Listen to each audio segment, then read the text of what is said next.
么这一场高峰论坛呢，我们是特别邀请到了5位嘉宾在台上。那么今天呢，这一场论坛我们要探讨的呢，相信大家应该对这主题啊也是有兴趣的，就是 the story of stable coins. Ladies and gentlemen, we're going to move on to our very last panel discussion this morning before we head on to lunch break. The topic for this panel discussion is the story of stable coins. We're going to have 5 distinguished guests on stage with us in a minute. Now, again, if I read your name, please proceed on to the stage. First of all, let's welcome Ren Nooner, CNBC crypto trader, show host. Good morning. Let us welcome Jasper Lee, eToro, Asia Managing Director. Good morning, Jasper. Rich Teo, Paxos co-founder. Good morning. Rafael Kosman, TrustToken co-founder and head of engineering. Good morning. Last but not least, Philip Gradwell, Chainalysis chief economist. He was also a moderator for yesterday. Good morning. All right, so the story of stablecoins, I'm going to pass it on to our moderator, Ran, to start off the panel discussion. Thank you. Thank you very, very much, and thank you for joining us on what I think is going to be a very, very, very interesting topic, and that's the story of stablecoins. And the reason why I say it's going to be a very interesting topic is we've got 2 big themes in play at the moment. The first big theme is Tether, and I think we all know what Tether has been doing for the industry. The next big theme is that we've got the big stablecoin of stablecoins launching soon, and that's Facebook's Libra. And if I was running a business with a stablecoin, I would be pretty nervous. And so I think we've got a lot to cover here today. By way of introduction, my name is Ran Nooner, or Crypto Man Run, and I host the world's only televised crypto show on CNBC. And today I want you guys to be able to participate in our panel. So I'm on Twitter. My Twitter handle is Crypto Man Run. And if you want me to ask any questions to the guests here today, just tweet me at Crypto Man Run, and we'll get your questions to the guests. So we are quite limited on time, but what I want to do is I want to get introductions from all of you, and specifically around your interest in stablecoins. Because I know we all have pretty vast introductions, but let's talk about your interest in stablecoins, and let's start over there. So I'm Philip Gradwell, the chief economist at Chainalysis, and that means I spend a lot of my time looking at on-chain data. And Tether is one of the most fascinating stablecoins to look at on-chain because its activity just goes up and then down. And recently, it's been really high at $3.7 billion per week. And perhaps that's related to all the price spikes we see in other cryptos. I'm Rafael. I'm one of the co-founders and the head of engineering at TrustToken, and we're the company behind TrueUSD, which is one of the largest stablecoins on the market today. So obviously, I'm interested in stablecoins. But the thing that, for me, is most fascinating about stablecoins is that they seem to me like the first cryptocurrency that I expect to get widespread adoption globally because it doesn't have a lot of the financial and regulatory risks that volatile cryptocurrencies have. Hi, everyone. My name is Rich Teo. I'm the co-founder of Paxos. We've been in the crypto industry since 2012, and we received our New York bank trust license in 2015. Our license specifically enables us to be a regulated institution in the crypto space, and recently we've used that to create our stablecoin Paxos, Pax token. We're planning to use our trust bank to enable other companies as well to issue tokenized assets in a safe, regulated way. I'm Jasper Lee, the managing director of eToro. eToro is one of the biggest social trading network, but we're recently launching eToro X and recently launching 10 different stablecoin. So that's our interest in this stablecoin panel. And we are not nervous. On the contrary, we are very excited.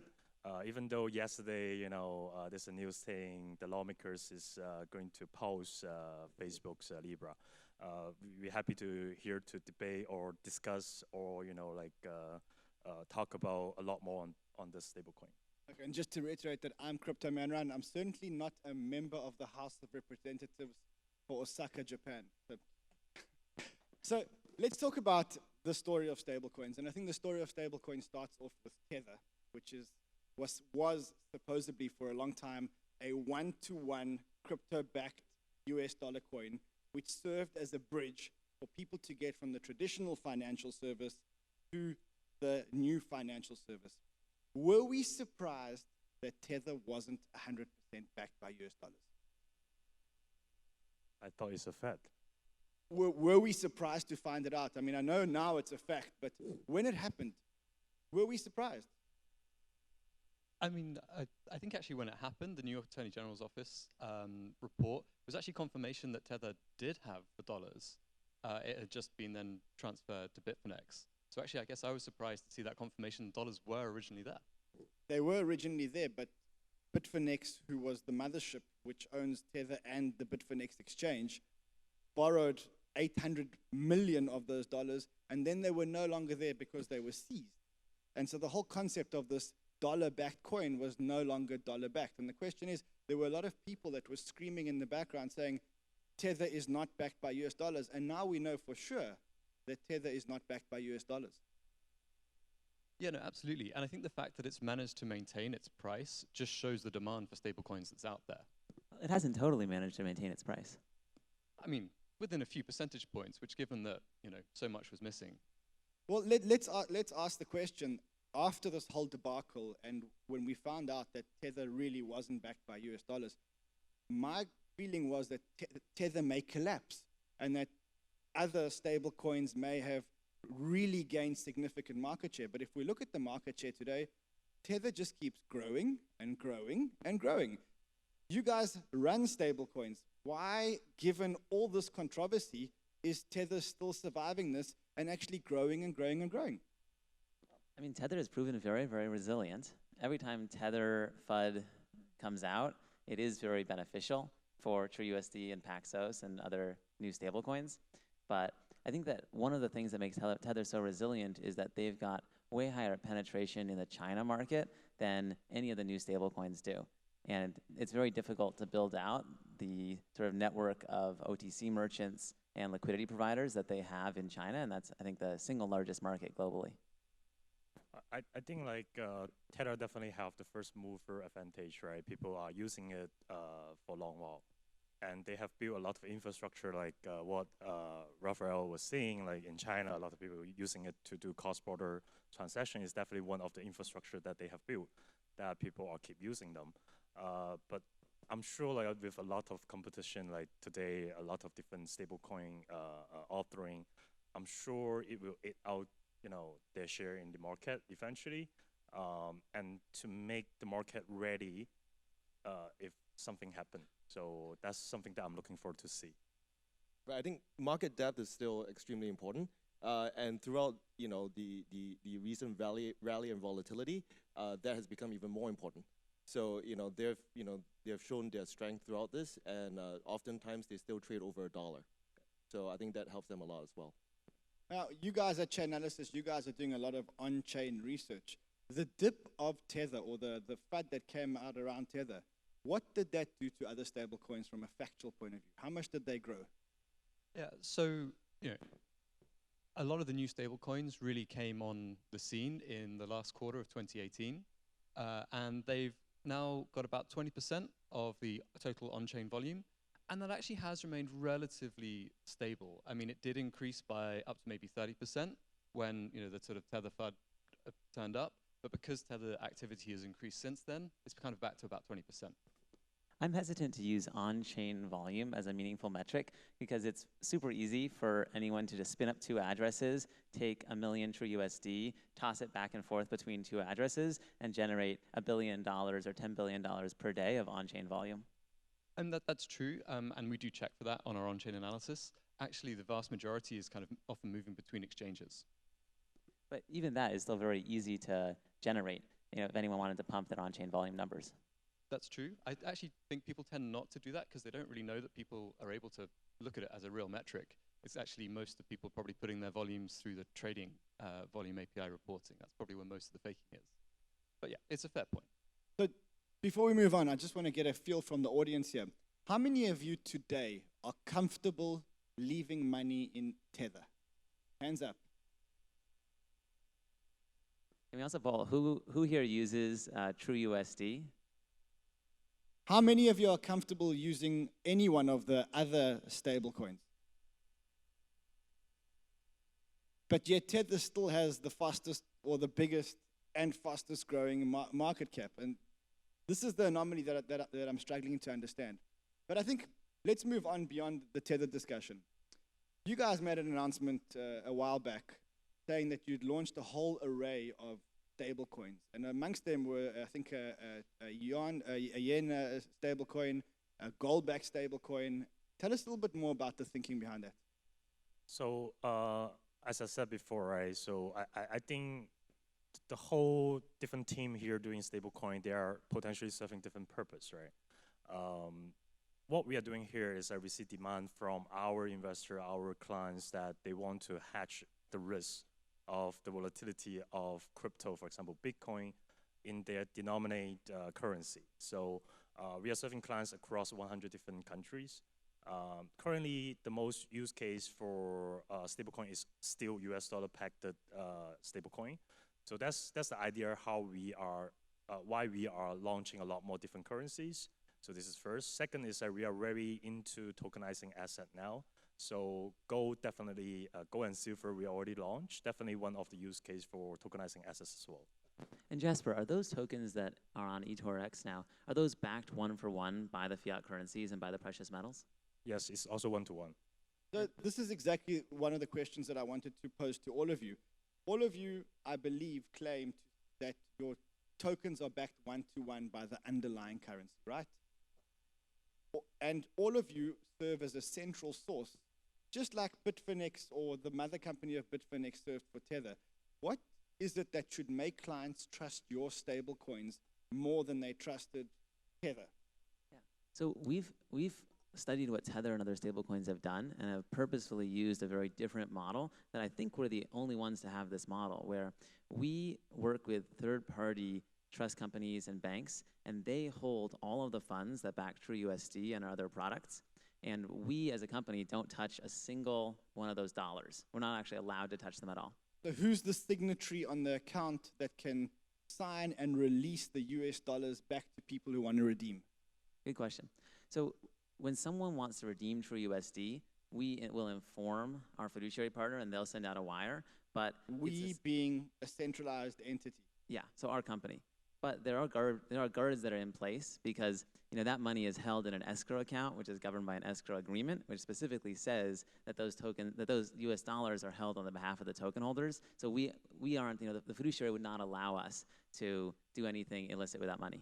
So am I right in saying that the only difference between what you guys are doing and what Tether's doing is that you have a fiduciary in between you and the financial institution? Yep. Yeah, that's right.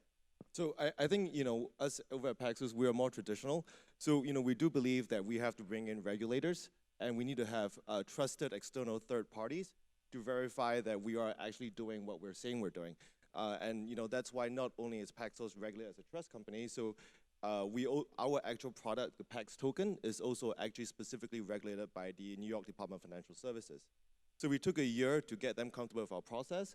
We took a long time to make sure that they knew each step of what we're doing. They spend almost a month each year in our offices to ensure that everything we say we're doing, we're actually doing. And we think that's really important because, like you mentioned with Tether earlier, right? I mean, it could be, maybe, if we all, there were issues with people in our space being put into situations where they had to bank with certain parties that may not have been ideal. And sometimes even acting in good faith will put you in a situation where there could be losses. And I think that's helpful to know that an external third party is there to make sure that things are done the right way. So if I were to be critical, what you're saying is you guys differentiate yourselves by the fact that the New York State Authority regulates you, but that doesn't stop you from doing something wrong and then breaching the regulations. Right, so for us, so we're a bankruptcy remote entity as a trust ourselves. So I think part of the difference from what Rafael mentioned is that we are also the trust company and we're also the issuer, right? So that adds that additional layer there, and then someone else to look at that. Yes, but your bouquet of stablecoins, what is it that should make consumers trust that it's all there? So, for example, eToro is a regulated company in the financial area for more than 10 years. It's not a new company, right? So we have the reputation to bring the trust to the client. What I want to say is this is a debate between centralized and decentralized. I'm quite surprised we don't have a decentralized stablecoin in this panel today. But what I'm trying to say is I think it's very essential to have centralized stablecoin because of the education, because of the adoption, right? Look at decentralized exchange and decentralized exchange, right? We keep having debate which one is better. But the thing is, it's really decentralized exchange who bring people in to this market. I'm not saying which one is better or not. Like what I said before, like different stablecoin, different company are trying to contribute in a different way, right? So we have decentralized stablecoin that bring more trust, maybe, but it's very difficult to educate, how people are going to use it. We have centralized one that are more reputable, that can bring, like potential more experienced people to come in as well.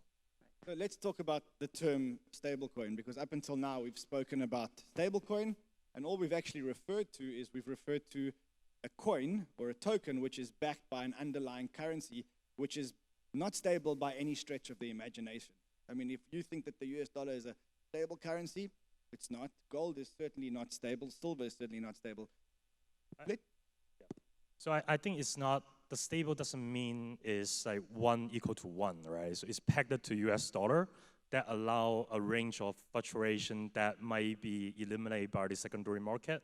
I think Hong Kong dollar is a very good example. So they have a range 7.75 to 7.85, they peg to US dollar. So the stablecoin doesn't mean necessarily 1-to-1, but it's not volatile like 20-30%. But maybe these coins should be called currency-backed coins as opposed to stable coins. Yep, that is very much how we think of them. I totally agree with you that the term stablecoin can be a little bit misleading. And we see stablecoins as part of the broader trend with tokenized assets, where these are just tokenized fiat currencies. And down the road, I think we're going to have tokenized commodities, tokenized securities that are going to be large products as well. Right, so we view dollar as the first step for us. We are tokenizing gold right now, and we'll be issuing actual physically backed gold tokens as well. And we believe it's the evolution of stability in tokens. Where will you store the underlying physical gold? In vaults in London. And who's paying the cost of the storage of the gold in the vaults in London? So we are paying for it, and then we'll be offsetting it with certain other fees. But if you're paying for it, ultimately the consumer's paying for it? Correct. Okay, so let's now change the topic of discussion to algorithmic stablecoins, things like MakerDAO. Do we think that that is the future of stablecoins? Yeah, I think it's not the future.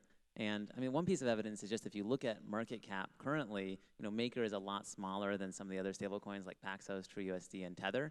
And so it seems like the market has very much favored these fiat-backed stablecoins.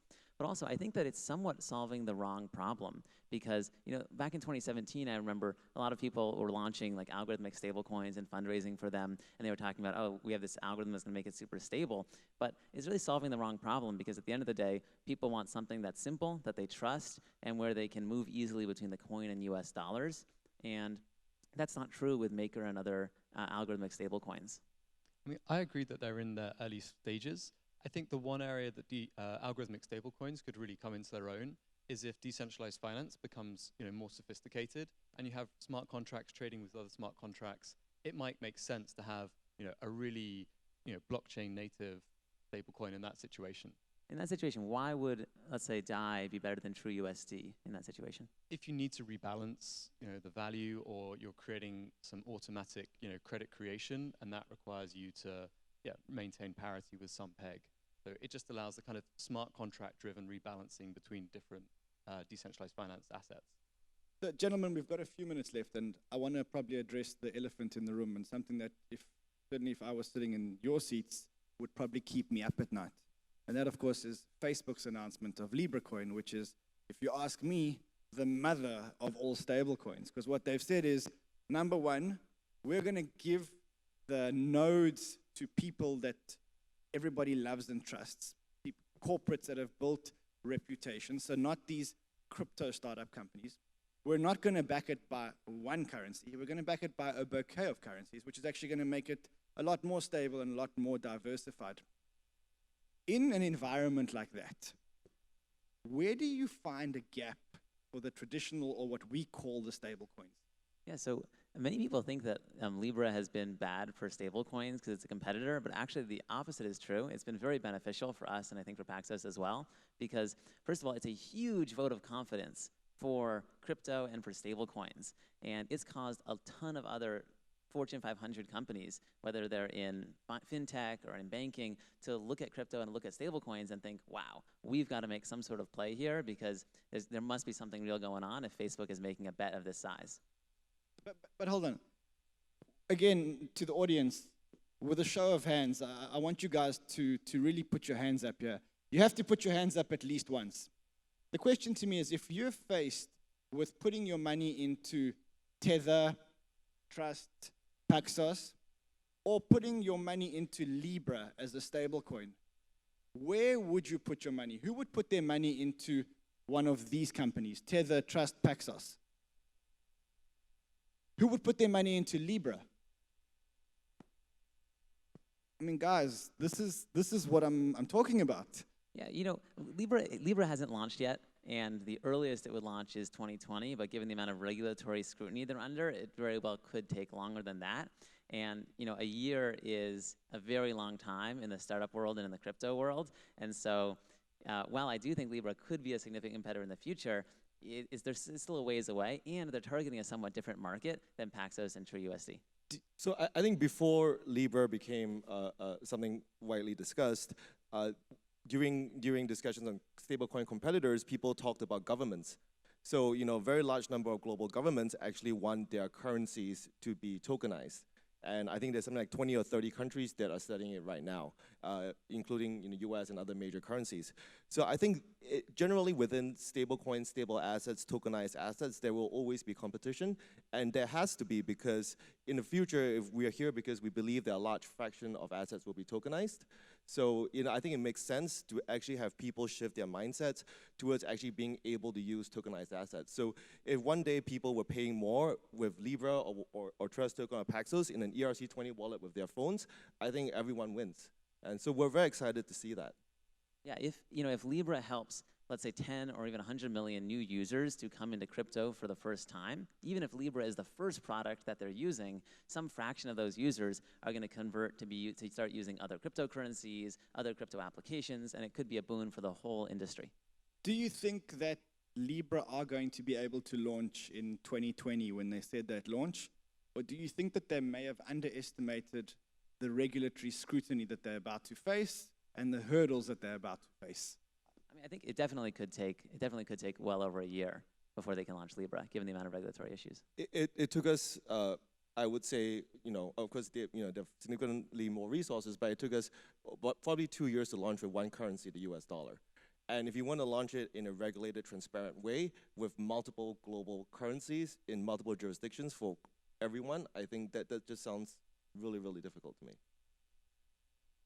When Libra launches, in the perfect world, let's fast forward to 2020, and Libra has now decided that they've launched and all the governments have given them the green light, and now you are standing in the same room pitching to a customer why they should put their money into your tokens versus Libra tokens.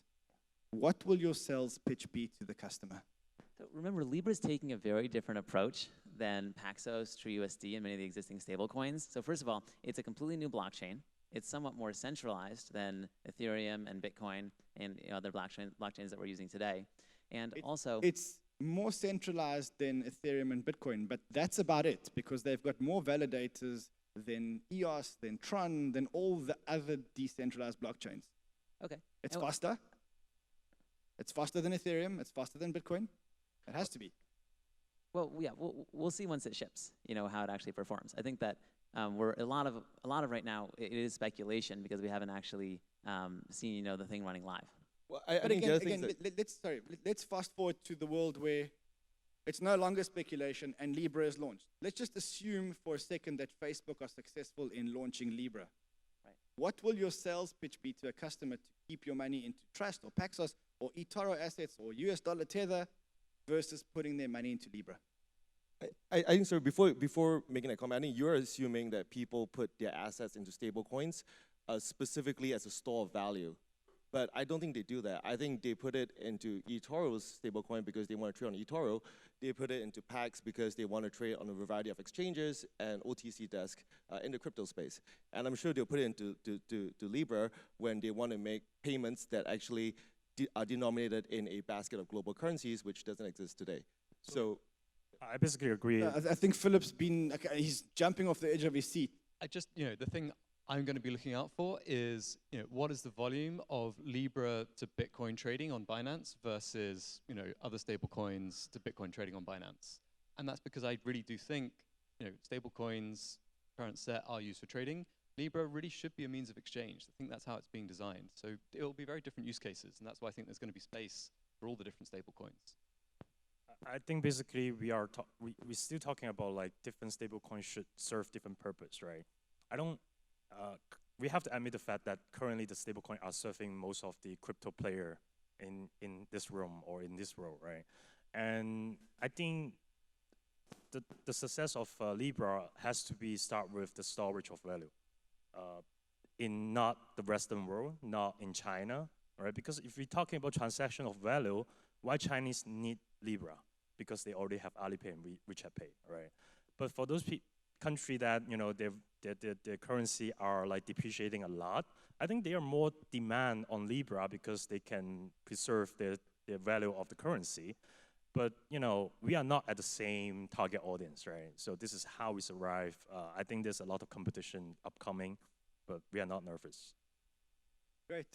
Gentlemen, any closing thoughts about the future of stablecoins? I think we've got about a minute left, so I'll give you each a closing statement. Philip, you can start with you. I mean, I just think the future of stablecoins is really exciting, actually. Tell me why. I mean, people say, hey, it's the volatility of the other cryptos that really gets them into it, but I think stablecoins have the potential for much greater adoption. I'd say two of the trends that I'm most excited about for stablecoins is, one is enabling crypto forex, which I know that eToro X is a leader in, and that's very exciting. And then a second one is also being an on-ramp into crypto. And so just, stablecoins, including, Libra, could potentially bring a huge number of users into crypto for the first time, and then from there, it can be a jumping off point to other products and services. I think the future for stablecoins is extremely bright. In the near term, we see a huge opportunity for enterprises with large customer base who need a stable form of transfer that is safe and regulated. And I think having more of those would be useful. So we're always looking to work with more people to help them issue their own stable tokens. I'm quite excited about the future. The vision of stablecoin is the separation of currency and state. Even though this is very big and very difficult, for the short and medium term, definitely a lot more competition coming in. And the case of Libra, I think definitely expedite the whole process of stablecoin development. Great. Gentlemen, thank you very much, and thank you very much. And I think just before I leave the stage, I would like us all to give the organizers of this conference, and specifically Andrew and his team, a very big round of applause for really creating one of the conferences that has the most amazing content, the most amazing people, the most amazing after parties, and a very, very big round of applause. And it's hosted in one of the most amazing countries. Well done, guys. Thank you. Again, thank you, Ren, and thank you all the speakers on stage. 再次谢谢他们，谢谢大家。